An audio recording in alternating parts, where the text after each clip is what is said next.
Yeah, I have no idea. You have no idea? Okay. Well, Our tech person. Anything for us? okay. We have a little bit of an echo here on our side, but we'll just have to make do with that. Unless we can get, because I have no idea how to. If we do that, then they won't be able to hear me at all. We probably just need to have others mute their mics. Then maybe. Okay. The computer. Let me try just the computer. Okay. That didn't even help. Turn the volume back up here. But that's I don't think that's gonna help. Okay, guys. Now that's not gonna help. Sound great. You can probably just hang up on the phone. Okay, hang up the phone. We can hang. Okay, how's that, everybody? Can you all hear me? Okay, we will just go with that. All right. Why don't we go ahead and call the meeting to order? Penny, Okay. Dr. Smith, here. Dr. McBride, Here. Dr. Hubner. Here. Dr. Khan. Here. Dr. Garza. No. And Reverend Duval. No. We have a quorum. Okay, thank you, Penny. And Beth, we will be respectful of your time, and we will try to get through everything by 10 a.m. Before we get started on the agenda, I want to acknowledge the note that we all received from Reverend Duval with his resignation from the board. I'm very grateful to him for his service over the last 3 years. I've gotten the opportunity to get to know a lot of people in this facility, especially in the last year and a half, but no one has spent nearly as much time, I think, in this facility on our board as Reverend Duval has, building relationships from leadership, all the way down to the rank and file. His passion and tenacity for this work and wanting to make sure that the residents of this facility are cared for properly was humbling for me to watch personally. So I did not want to let the meeting go by without acknowledging his service and thanking him for his service. I'm sure he's not on, but for those who are, I just wanted for myself and for this board to go on the record, recognizing all the time that he put into this, all of the energy he put into this, and often to the detriment of his own health, because it was, it was very stressful, I know, at times. So thank you wherever you are, Reverend Duval. Jeff, Yes, if I could make a comment, personal privilege, if I could. Yes. So if I could also comment on Reverend Duval, my friend, over the time I was on the board with you from the beginning with Mary Taylor and Dr. Garza and Twyla Lee, and I became friends and colleagues with Reverend Duval, and he's one of the best people I've ever met. And as you know, we inherited a mess in the jail that was largely neglected in the Stinger administration. And in the first few months, I think we, established standards for a board and ethical standards and guidelines. And, it was a lot of hard work, and it was largely due to Reverend Duval that we got this ship righted. And, and I think we had, by my count, 4 different directors in this jail over the time. And Reverend Duval was an invaluable member and leader in this journey. And, I think the morning paper constantly likes to focus on the negative in food fights. In the story that was in the paper about the fold didn't really, in my view, point a fair and balanced picture of what was going on. Because in the letter Reverend Duval wrote, talked about some of the positive things we've done and that's been done in the jail. And he cited several things like the culinary apprenticeship, the multiple policy and practice revisions, the facility community practice complaints and concerns, the supported well-deserved overdue pay increases, the hard-fought fight for pay increase. And I would add to that list thing that was a constant complaint of mine. As you all know, we have a jail that during the worst 100-year pandemic in history has had the lowest, COVID outbreak relative to our region, and in jails across the country, and have much worse outbreaks, and we've had, not, as far as I know, not one death. And that never gets in the morning paper above the morning fold. And that's been a constant complaint of mine, but and so, I just want to thank Reverend Duvall for his time. We know he was constantly in the jail, as you say, to detriment to his health. And I want to thank him for his leadership and for the board through this important period. And we couldn't have done what we did without him. So, Well, thank you, Tim. I'm shocked that you would suggest that the media would ever focus on the negative instead of positive things. But, I agree. They often don't do the best job of providing nuance and context and the full story. So thank you. All right. Based on some conversations I've had with the county executive's office, I do expect that additional board members will be named between now and our next meeting. And obviously we are, not at full strength. And so I would expect somewhere between 1 and 3 additional members are named for the late June meeting. So that's good news. And as soon as I get more specifics, I will be in touch with board members individually. All right. Why don't we move on to the agenda? First is approval of the February 25th meeting minutes, which were not approved last time. I hope all of you have had a chance to approve those minutes that Penny distributed earlier this week. Assuming so, I move for the approval of those minutes. Second. Thank you. So Dr. Smith, yes, of course, McBride. Dr. Huebner? Yes. Dr. Khan? Yes. Thank you. Okay. The minutes are from the February meeting are approved. All right. Next item on the agenda is update on the CGL review. We got a good preliminary picture of some of the things that CGL is looking at and some of the things they've found so far. It looks like my understanding is that potentially at the later June meeting, we'll get a kind of fuller report from them. But do you want to give us a sense of what they've been working on, Scott, and tell us where things are? Yeah, thank you, Jim.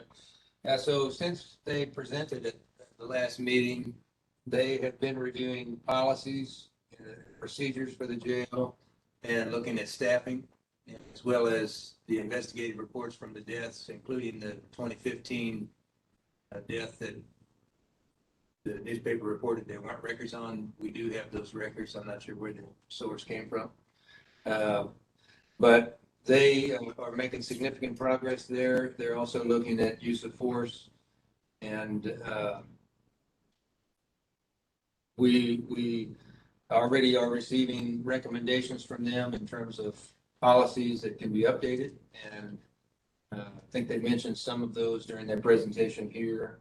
So one of the important things that they've identified is our shift relief factor.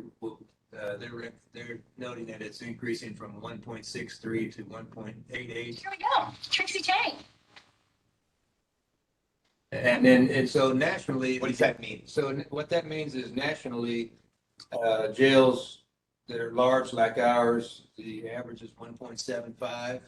So we're close to that. Cook County, for example, is 1.75. So during the pandemic, there was most jails, and not all in the country, were short-staffed, and that causes the shift relief factor to increase. So when we were 80 plus positions down, and people are not calling in, you have to have additional staff to be able to cover those posts. So that causes that number to increase. So we're not a lot higher than the average. But what that means is that there'll be a recommendation for additional staffing positions. Plus, we have 2 officers. Aren't we're in a better place staffing wise than we were during the period when these numbers were calculated. Is that Yeah, right? yeah. So what they're looking at now, and I've asked them to reconsider it based on our current staffing levels, because when they looked at it, we were still about 50 positions down, and now we're about 30 positions. So we've made consistent progress, and I think by end of June we'll be near fully staffed. So yeah, thanks for asking about that. They also are looking at some policy revisions that the county is considering regarding how overtime is calculated, which will help us in terms of unauthorized time off. And both of those, they'll be recalculating a new number, which I'm sure they'll present to us in June. They also are recommending, because we have put in a policy for 2 officers per pod, that's collectively per day is 22 additional positions that we need, unless there's some restructuring of how we coordinate that. So they'll have some recommendations that they'll share about that also. But very good progress, and we at our management team we discussed it, and we're pleased with the progress so far. And you've not encountered any resistance from anywhere else in county government as you've provided material relating to the the investigative reports on the 2015 and 2018, 2019 deaths. Correct. Yeah. No, they have all of those records, and they're reviewing that now. Okay. What about with regard, we had talked about during our last meeting, we had talked about internal affairs, here and investigations issues. No, you've provided material related to that as well to CGL. Yes. Yes. Yeah. Excellent question. So they have all of those records. Yes. Okay. And so their examination of use and force is fully informed with that information. That we had some challenges a couple months ago when we learned that some of those things had been excluded after the fact from the scope of the RFP, but you've been able to go ahead and provide that information. Yes. Okay, I wanted to clarify that because I know that had been a sticking point for me and for some other board members. Tim, we had discussed that, so since you've been here, Absolutely, Jeff. I appreciate you asking those questions. So thanks for getting that on the record. I had one quick question, and while asking that, I want to call out, since I made my little speech earlier, I appreciate the hard work for Director Andrews. And I think, while I'm praising people, I want to praise you and for your hard work too. So one of the comments you made at the beginning, the sound wasn't great. You mentioned something about the death that was in the newspaper. I didn't hear what you said about that. Could you repeat that? Well, the article mentioned that there were not records, and we do have those records, and those records were provided. So I'm not clear on the source of that. Thank you. That's what I thought you said, and that's good news. Thank you. Okay, Dr. Khan, Dr. Huebner, any thoughts, questions relating to the update? I mean, I think, I don't want to say like speak now or forever hold your peace, but I mean, I think this is probably, as a board officially, probably our last chance to say, hey, we want to make sure X, Y, or Z gets examined before they close up shop. So anything else? Thank you, Dr. Smith. I just wanted to add, we had an excellent follow-up conversation with CGL specific to the corrections medicine side of things. A lot of the details and suggestions that they discussed were things that we already have on our thought board in terms of action items to follow. Our greatest issue, as we've discussed with the board in previous months, and something that the board and us are working on, is to stabilize the staffing pattern at the corrections medicine program, which specifically means having the optimum amount of nursing staff to be able to take care of patients and absorb the workload. We are in the process of working with the board subcommittee to find the best solution for it. Hopefully we'll have progress on that in the next few months. Those procurement cycles are always something that moves at a glacial pace, so progress is difficult to predict in terms of timeframes. But once that is settled, and please don't hold me to this because the labor market is doing some funky stuff at the moment, so we don't know when that solution will be in place. But once it is, that's when training and standardization and quality assurance and all the things that we discussed with CGL come into play. If you don't have the people to staff the shifts and ensure some degree of consistency of quality of care, then of course it's a case of putting the cart before the horse, so to speak. But we will keep working on it. The second piece I wanted to point out is the fact that CGL's experts are available. They volunteered to remain as advisors or consultants to bounce ideas off of even in the future. And it was very refreshing to see their enthusiasm and their passion for this sort of work. So a very big thank you to them and to Director Anders and his team for setting that conversation up. Thank you. All right. Hey, may I ask you just a question? It's related to the staffing issue. Can the corrections medicine side take a nurse who has a previous conviction that is, that is like unrelated to her professional activity, unrelated to her care? There's someone who's been brought to my attention who is in this situation, and I wanted to see if there was a policy on that, or if it would be looked at on a case-by-case basis, particularly given our acute needs. I don't know if I can answer that question, Dr. Smith. I would have to check with personnel and legal because it is a sensitive area of work, as you can imagine. So I will have to check back with them and then get back to you on that. Okay. Yeah, I'll follow up with you offline. I just wanted to see if you were aware of any kind of standard policy. Right. I'll circle back with you on that. Thank you. All right. Let's move on to the next agenda item, which are new programs and activities here at the jail. I know that last Friday we had in a whole array of labor unions that were talking with residents around like vocational training opportunities. Do you guys want to describe that? Yeah, so last Friday we had Building Unit Diversity Program, which is by the FLCIO.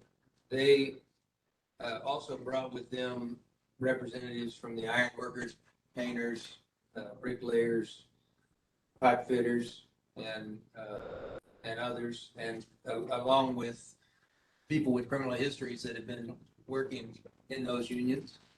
These are great career opportunities, and they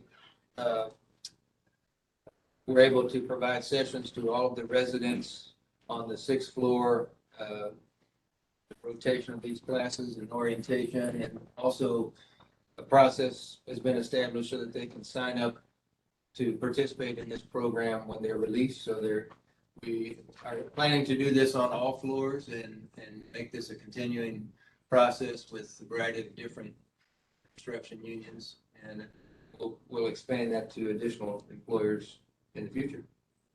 And can you tell me the logistics of like how this pipeline can work? Yeah, so there's a big need in the construction industry, and while with the U.S. Probation Office, we had a process established that people coming out of prison would go through pre-apprenticeship training programs, and they would be thousands of people now with criminal histories have been able to develop careers, and they're life-changing careers for people. And so this process now, through their tablets, they'll have an opportunity to obtain information and register to participate. These building university programs are scheduled regularly, and so they can pre-register for that. We also have a process where they can take the work keys. That's what I was gonna ask. So there'll be, 'cause I know that's a challenge for some people who are trying to get into the BUD program is there's a limited kind of time frame during which people can take work keys. Like it's offered during the day, right? So if you have a full-time job and you're working, it's hard to get over there, you know, because a lot of folks don't have that kind of flexibility to say to their supervisor, hey, I want to take a test so I can go get a better job, right? And so this will give them an opportunity to get that requirement out of the way while they're incarcerated here. Yes, Okay. they'll take the work keys here. We'll also have classes where they can work on math skills or others through the community colleges. And so also there are online classes on the tablets that they can work on math if that's an area that they need to improve their score. So the process should lead to them being able, and they have information on the tablet as well as in paper form now about the process for each of these unions. And there are many of them, so they'll continue to learn about these opportunities as well as others that we've talked about some of these meetings. Okay, well, I'm excited about this. For my day job, I know that general contractors are hurting like they've never been before. And I know the average age of a couple of these professions in St. Louis is over 50. And so for the next, you know, for many years to come, I think there's going to be a huge need for people. So I'm happy to see progress in this area. And are we going to have a mechanism to monitor how many people pursue this? Yes, we'll be tracking this. With like exit interviews or when people leave or how? Well, right now we have we know the people that participated in the orientations. Okay. We'll be getting, actually, we're going this afternoon at noon to a BUD graduation program where we'll be meeting with them to talk more about how the tracking process can work. But they'll have all of the new people that join are signed up as apprentices. And we actually have a corrections officer apprentice program here. We're the only one in the state of Missouri that has that. So we have access to that system called Rapids. So we'll be able to see the system. Okay, that's good. All right, and you want to talk about the voting? We also have Women League of Voters that started coming in May, sharing information about the importance of voting and that process. And they will be registering voters this month. And then we'll have. And just to clarify for the public, you know, who may be saying what's going on with that, at what, like 98% of our detainees are not convicted. They're charged, but they're not convicted, something like that, right? Right, while they're on pretrial status, So they're still eligible. Exactly. Yeah, good question. So we do have a majority of people here from St. Louis County. We're estimating about 800 people would be able to vote through this process.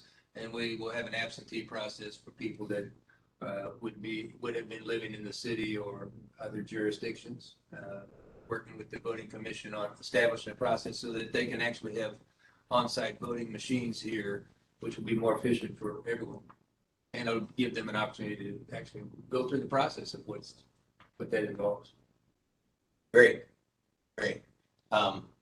Any questions about either the union programs or the voting? Okay, thank you, Scott. 29th, Aaron Lawson, Okay. number. Okay. Why don't we go on to the next item, which I guess Dr. Huebner and you, Scott, will kind of talk about this jointly. The MacArthur Foundation study on racial equity in the jail. Yeah, the MacArthur Foundation has already been supporting project here for several years, looking at our population and has done some work on racial equity. So this is an opportunity for us to do more research and have some training developed for staff through recommendations that come from that.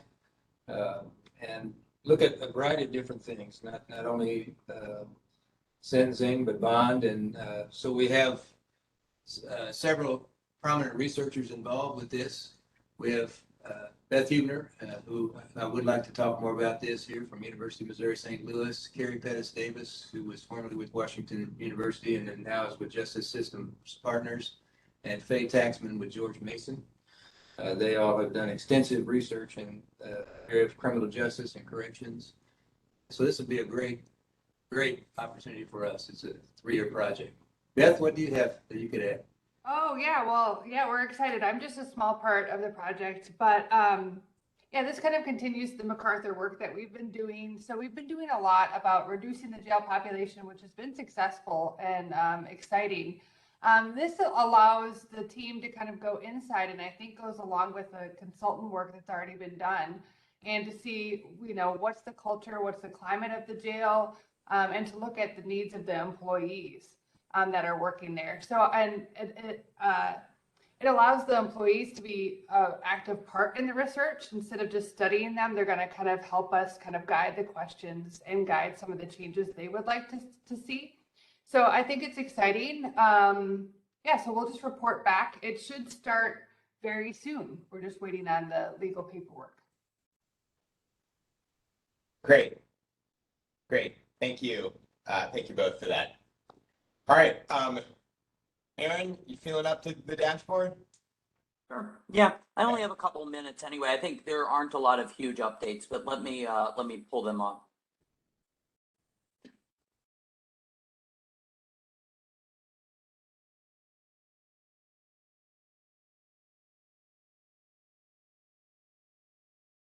All right, are these showing? They are. Okay, good. Yeah, so just a few things. Population is sitting pretty steady. This morning it was at 858. We've been in the kind of like mid-range 800s for a while now, so no month. Length of stay for this past month was down at 63.7 overall, 63.7 days. That's down from last month, which was at 92 days. 63.7 is pretty low as compared to the last year, but still higher than it was for most of 2020 and the first half of 2021. So we're kind of in the mid-range for that as of right now. And then finally, the other thing I wanted to add was good news on use of force. We got the May data, so we got the last month and also the prior month, April, that we would have talked about if the meeting were last week. Both of these were low. So we had a few relatively higher numbers earlier in 2022, but the last 2 months worth of use of force data have been low, which is good news. That is good news. And then I think the only other thing I wanted. Aaron? Yeah, sure. Can you just pause for 1 second? Sure. Just looking at the daily population, over the last like decade or whatever, like, you know, I'm not asking you to produce something in the last decade, but do we typically see a seasonal bump in the summer? I'm not really sure. I mean, if there is one, it's not huge. Beth, you might know better than me. Do you know? You know, sometimes we do, and sometimes, yeah, I guess, you know, sometimes we do and sometimes we don't. The last couple of years have been obviously very different. So, Yeah, all over the place. we've been There all will over the place. There will So sometimes just be like, we had this dip here in November of 2021, or November and December, and that was something that isn't necessarily like, that wasn't true. You know, we were spiking in November of 2020. So I don't know. I've never noticed a significant month to month seasonality that Right. goes beyond, you know, maybe 10 or 20 people. Right, it usually is like 10 or 20 people, like after holidays, long weekends and stuff like that, and so there's more holidays in the summer, so I think that could be part of it, but, yeah. We do oftentimes go down on, it seems, from Wednesday to Thursday because of like taking people to jails on Thursday mornings. So that's like sometimes if we'll see if we're looking at weekly, we'll see little cycles like that, but on a like monthly or seasonality basis, I don't usually see anything really significant, Jeff. Okay, thank you, and sorry to interrupt you. No, you're good. I was just kind of, you know, I mean, typically when you read about, you know, when we read about violence in the region, we tend to see spikes in warm weather. And so I was just wondering if we should be expecting a, you know, a bump in, you know, like this month or whatever, you know, based on things that we, you know, that we read Sure. happening in the community. I will note that if you look at the bookings and releases, we went up a lot in bookings from the winter to the summer. You see this jump in February, we had 699, and then in the last 3 months, we've had over 1,000. But the bookings increase has been corresponded with a equivalent releases increase. So the population hasn't really changed. It's just the people have been coming in more and out more. Got it. I was going to point out the same thing. I noticed the bookings went up, but I also noticed the releases went up. Yep. So I wondered if the, you know, the courts are processing better now. Right. It's related Definitely. to a better, and so we're still down from our peak number of people in the jail, which is good news. And the only other thing I wanted to share was that overtime hours for May, well, actually, let's do April and May because we haven't talked about April yet. April was up a little bit to 5,800, but then for May, we were down to 4,900, which is only the second time since early 2021 that we've been under 5,000. Okay. That's good. That's good news. Okay, so not a lot of big news, but a couple little illuminating bits. Yeah, no significant changes. And Okay. with that, if there are no other questions, anybody have any other questions? If not, I will hand it over to Liz. Hi, Hey, Liz. good morning. Good morning. As far as the dashboard and data collection, there really hasn't been anything, we're steady state pretty much. Nothing outlying that is a concern for the facility. We continue to treat our patients and provide the best medical care that we can. So, usually we talk about safety events and we still get safety events reported. We've come down as far as safety events.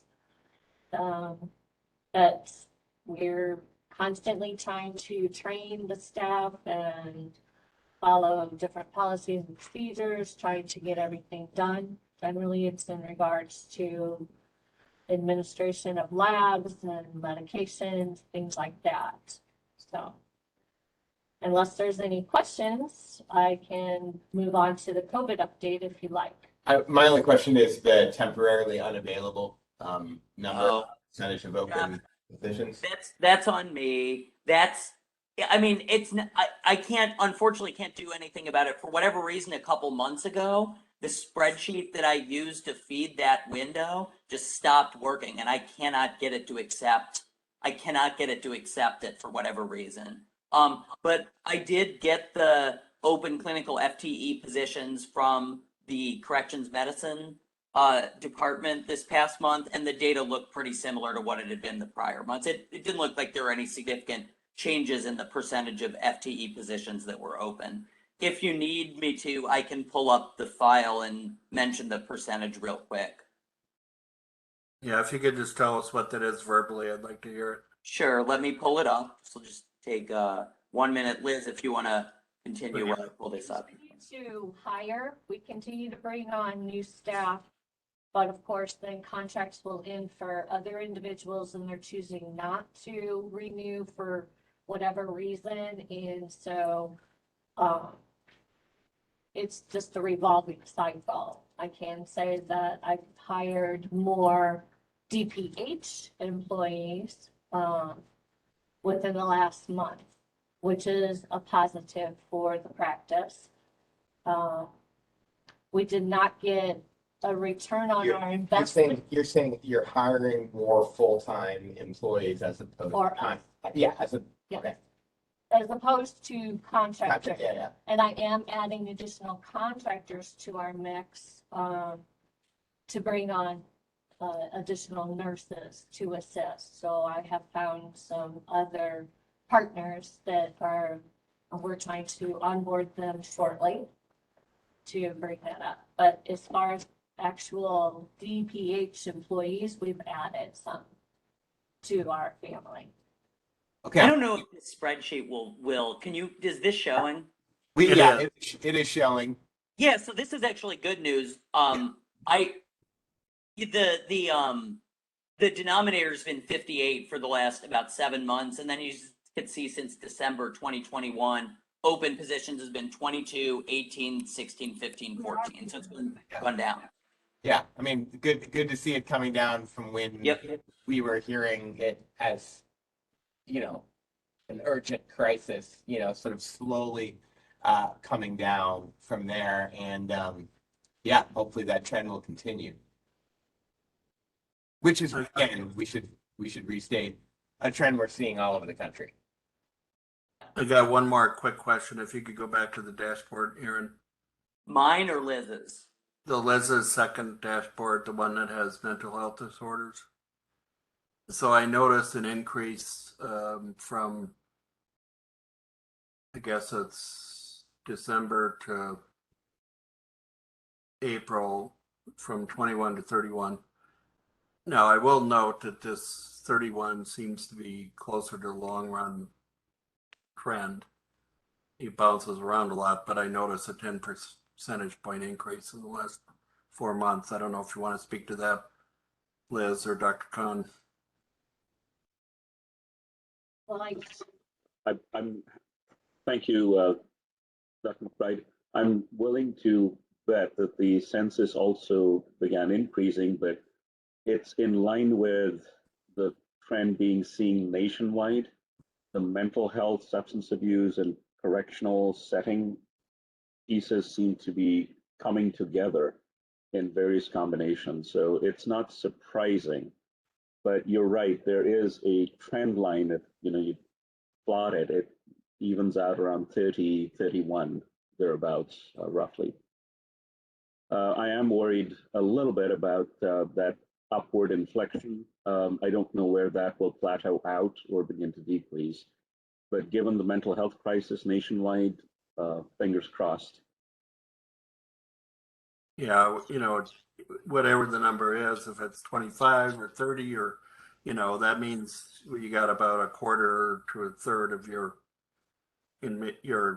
prison population, jail population that's got mental health disorders. It's not going to be easy for your corrections and medicine staff.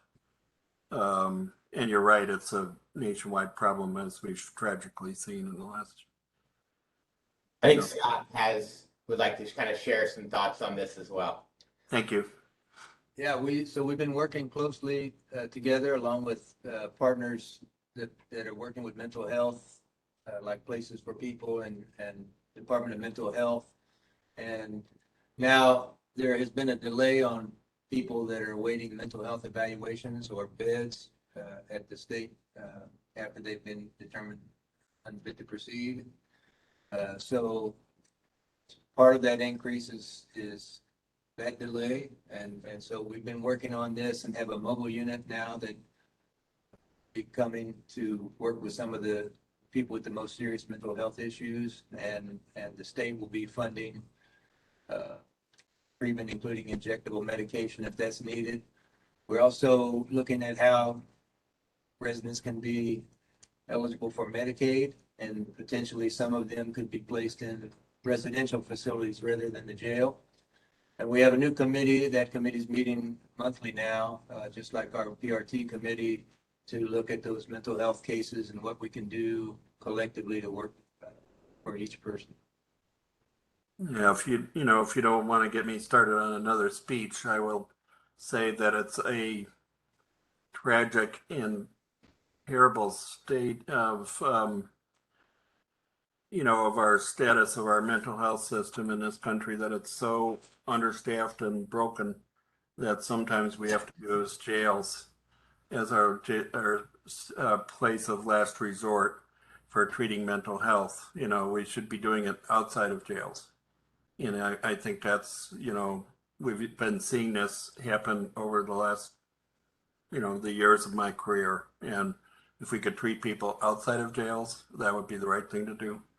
So I don't know what percentage of those 25 or 30% could have been treated outside of jail before they made it into the jail, but it just breaks my heart. Yeah, and the prosecutor's office does have a diversion program, so they're involved in this as well. And so I think we'll make a lot of progress here months ahead, and we're all working together to know how serious it is. Hopefully we'll get some social work practicum students. We're looking have talked with you, Tim, and others about potentially having practicum students here to help on each floor. You have my cell phone number anytime. Let's make that happen. Thank you. I know as part of the rescue plan money, there was enhanced funding specifically for behavioral health care at FQHCs. So hopefully we will begin to see some of the impact of that expanded capacity to treat folks in the community. All right. Anything else on the corrections medicine dashboard? Not on the dashboard. I can tell you that we've given over 20,000 COVID tests with 476 positives since April of 2020, and we currently have one COVID positive person in the facility at this moment. So, still continuing to do well. Still continuing to do a great job on that. So thank you. Amazingly well, especially compared to the region. Oh, I mean, just the last few weeks, that's like half the people I know have gotten it again. So 50% of my family. So you're doing a lot better than my family. wow. A higher number of absolute cases in your family than in the whole jail right now, Tim. How about that? So congratulations. Thank you for not attending the meeting in person this morning. That's part of the reason I'm not there. Yeah. Okay. Next agenda item is public comment. Penny, are there any submissions? No submissions this month. Okay. We apologize for the change in the time of this last meeting due to the difficulty in achieving a quorum last week. Hopefully that will be easier going forward with the addition of new board members in the next month that we're expecting. But we will go back to the normal schedule and plan to meet on June 24th which would be 3 weeks from today. So, and we will hopefully, you want to confirm with CGL that they'll be, ready to come and provide a full report to us then. That would be great. And I will see all of you 3 weeks from today. And I will move to adjourn the meeting. All those in favor, say aye. Aye. All those opposed, no? Hearing none, the meeting is adjourned. Everyone have a wonderful weekend. Thank you.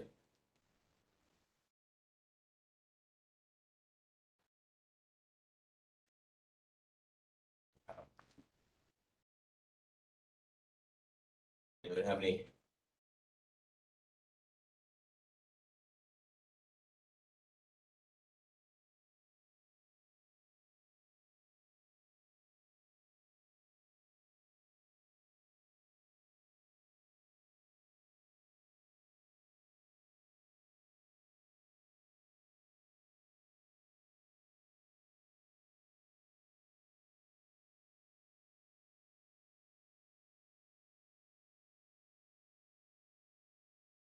Hey, Dad.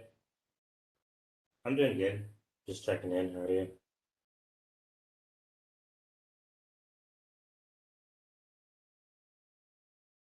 Good. Okay. I'm doing all right. I was just calling to check in. Oh, okay. You need anything or? People are still here. You can leave the meeting. No, I was just asking.